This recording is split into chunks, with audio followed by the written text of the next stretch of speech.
Hi friends, welcome to this latest podcast of the Nationalist View. And today we have with us a very special guest, Mr. Rahul Kumar. Rahulji, welcome to the show. And Rahulji is a journalist, is an Indian journalist, currently based in London, United Kingdom, and he works out of New Delhi and London. His area of specialization in context of international relations, especially he has done a lot of work on Balochistan. So today we are going to talk about Operation Sindoor, the recent surge in the Baloch freedom movement. Are they interlinked? So we'll have this brief conversation with Rahulji. Rahulji, welcome to the show. And I just want to know what is the current state of affairs in Balochistan and this recent upsurge which we have seen. So what's your take on it? Is it a coincidence that it happens simultaneously along with the Operation Sindoor, or do you see any connect? Arunji, namaskar. Thank you very much for inviting me on your show. Glad to be here. Well, you see, the Baloch insurgency has been going on since 1948. But even before that, the Khan of Kalat, he was in talks with the British government at that time during colonial India and also with Muhammad Ali Jinnah, the founder of Pakistan, for an independent Balochistan. So this is a very short and a quick history. Now, what has happened is lately, after Operation Sindoor, Balochistan suddenly came into the spotlight in a fairly big way. I think there were two reasons I will ascribe to why this happened.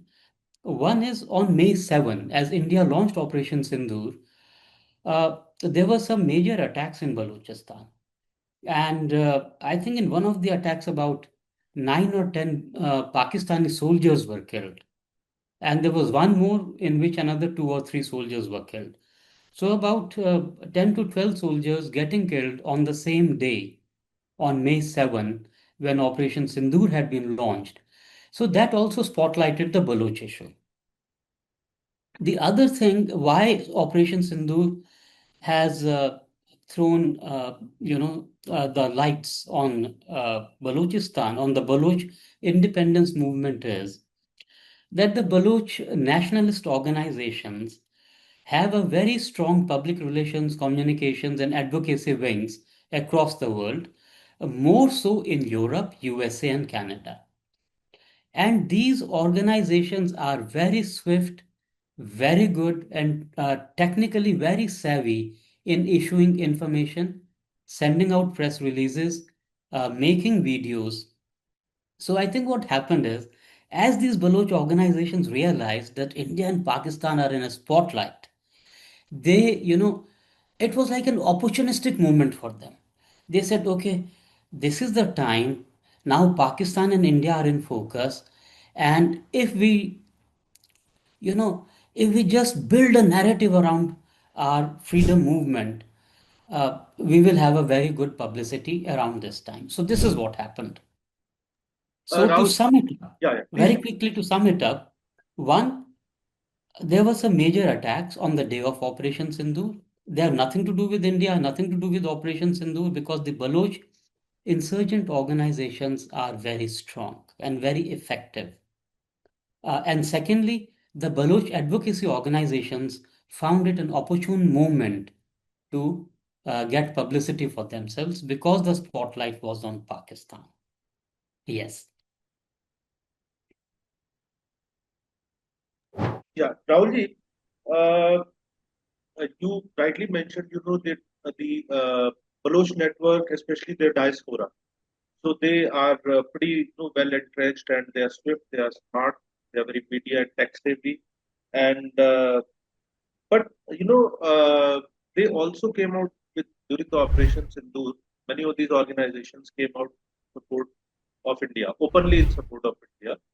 The Baloch, several Baloch leaders, so whether on social media or officially also. So they kind of, supported India. And so, how do you see this basically? Though they also complain because I also happen to speak to a number of them, though they also complain that India is not, supporting the Baloch movement as it should support them. That kind of that moral support probably is there, but that logistic support and they believe that India needs to do more on this front. So how do you see this? Because you interact with the you have done your dissertation in your master's in international relations in one of the UK universities, specifically on the Baloch movement. So and you have interviewed, as we discussed earlier, number of Baloch leaders also. What is the sense which you are getting? So you see, number one, the Baloch diaspora. Now, interestingly, the Baloch diaspora is very, very small. It's nothing compared to the Pakistanis who are settled abroad. So, we are talking of the Baloch people merely in hundreds or a handful of thousands, scattered in the Netherlands, the UK, France, Switzerland, Canada, and the US, even Sweden. So, uh, I mean, there's no comparison in terms of numbers between the Baloch diaspora and the Pakistani diaspora. However, the Baloch who are settled abroad largely are the ones who escaped torture and imprisonment and human rights violations by the Pakistani forces back home in Balochistan and in Pakistan. So, here I think we need to give credit to the Western countries that at least, even if they do not support the Baloch struggle, the Baloch nationalist struggle, what they have certainly done is given shelter to the individual Baloch facing persecution.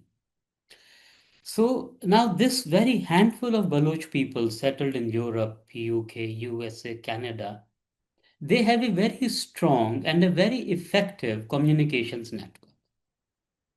So, some of these organizations, the advocacy organizations, have given designations like the foreign affairs spokesperson of a certain Baloch movement, you know, or a certain person could be designated as an ambassador of the Baloch movement of a certain organization.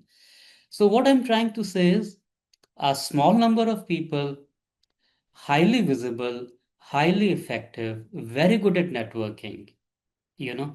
So, what are they exactly doing? They are trying to show and they're trying to bring to the common people, let us say in a country like the UK, and they're trying to communicate and network and build linkages with the members of the parliament, both within the countries that they're living in and also with the members of the European Parliament.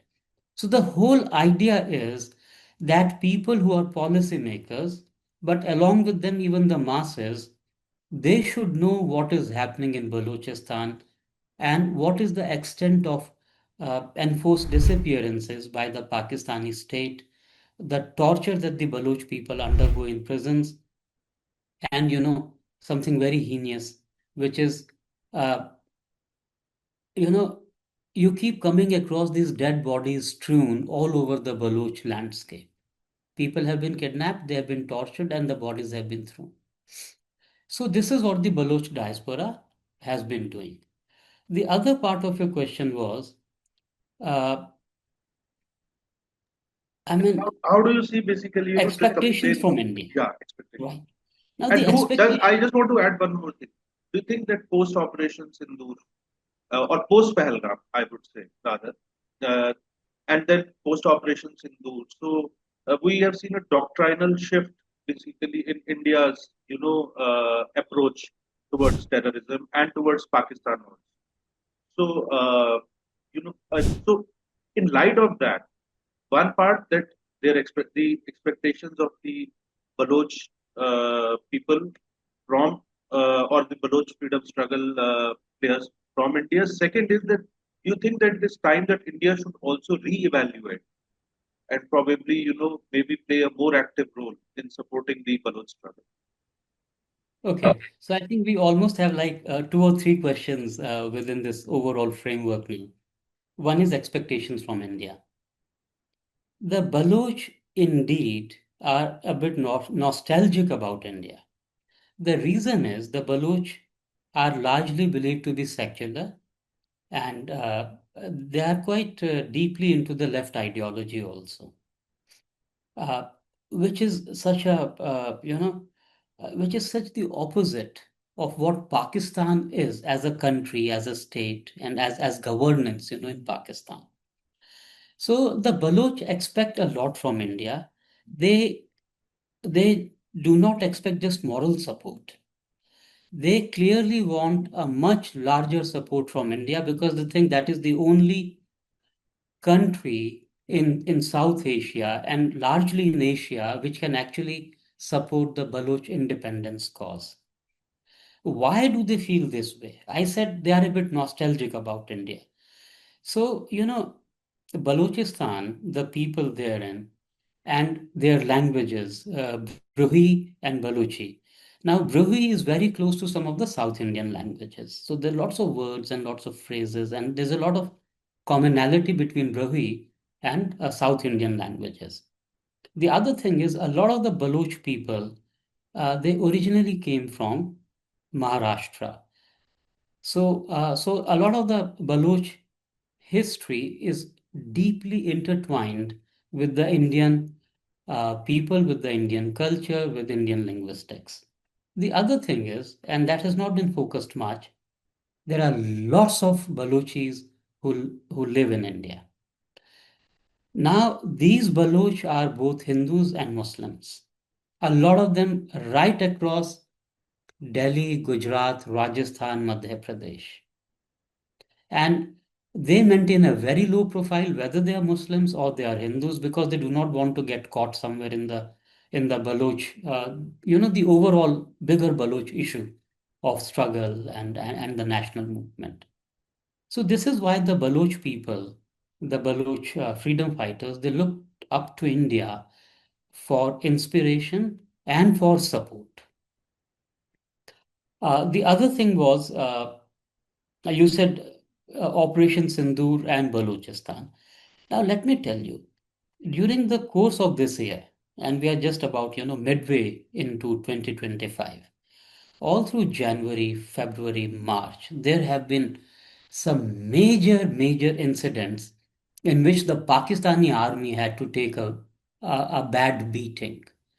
So in January, in one of the largest incidents of its kind, I think it was the BLA, the Baloch Liberation Army, that attacked Pakistani forces, and I think around 14 soldiers were killed. So this was in January. Then in February, again, there was another very big attack. In March, we had this global news that came from Balochistan when Jafar Express, an entire train was hijacked by the Baloch insurgents. What was important on that train was that a lot of the people who were traveling on the train were Pakistani forces in civis, dressed as civilians, or they were on a holiday, or they were going back to Pakistani Punjab. And dozens of them were killed. How the Pakistani government has put this information is that innocent civilians were killed. However, the reality is there were soldiers in civilian clothes. So this is how Pakistan is able to manage a narrative in its favor, and it has been very successful at that. Uh, so So should the India reevaluate now its position You vis-a-vis see, Balochistan? this is not an easy question to answer.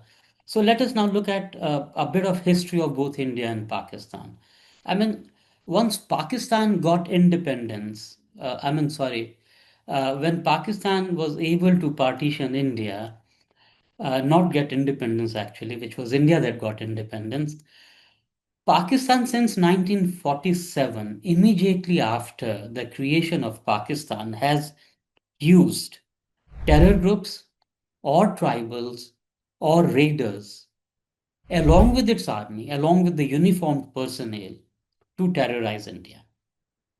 India has not really mounted any response since 1947 till, let us say, 2014 or 2016 or 2019 and 2025 now. Now, I think what India can certainly do is, if even if India does not want to push in weapons or money towards Balochistan, what India can very effectively do is lend a sympathetic ear to what is happening in Balochistan. So India could take up the human rights violations in Balochistan, which are like on an industrial scale. It is unprecedented. If the West is ignoring it, if the US is ignoring it, if even the UN organizations, the multilateral fora are ignoring the enormous and the excessive violation of basic rights of the people, India should certainly take up that cause. And where should India take it up? India should speak about it in the UN organizations, though we know by now that the UN has ceased to be effective. India should also take up the Baloch cause in bilateral discussions with its friends or partners or friendly nations.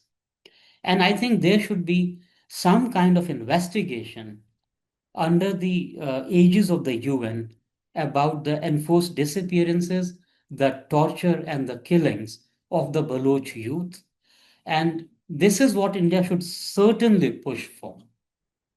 So this remains a very principled stand from India, and India is not creating an insurgency or a conflict in Balochistan. We are not in for any bloodshed. But I think we need to listen to what the Baloch are saying about the human rights violations. And that is one issue that India should take up. So let me add one point here. The one point which is very important is that the development indicators, the development parameters in terms of education, rights of women, health, access to electricity and water, they are absolutely at rock bottom in Balochistan. They are about just about as good or possibly even worse as compared to sub-Saharan Africa. So these are the issues India should definitely take up with vigor and with urgency. Thanks. Thank you, Rahulji, and we'll end this brief conversation here. But the discussion on this topic will continue. We'll continue to have Rahulji for further conversations on various aspects of this complex issue. And we'll continue to monitor the Baloch freedom struggle. If you have any questions for Rahulji, you can post it in the comment box of this YouTube video, and we will take that to Rahulji and try to get an answer. And if you've liked it, please subscribe to the channel, share this video, also share your feedback, any criticism which you have, anything which we can do to improve upon. So, and I will also be sharing some links of Rahulji's writing in the description box. So please do go through that, and you'll get a greater sense about his perspective on international relations and Balochistan also. That's it for now, and we'll soon have another conversation. And so, thank you, Rahulji, once again, and thank you to our viewers for watching this. And we'll meet again soon with a new topic and a new conversation.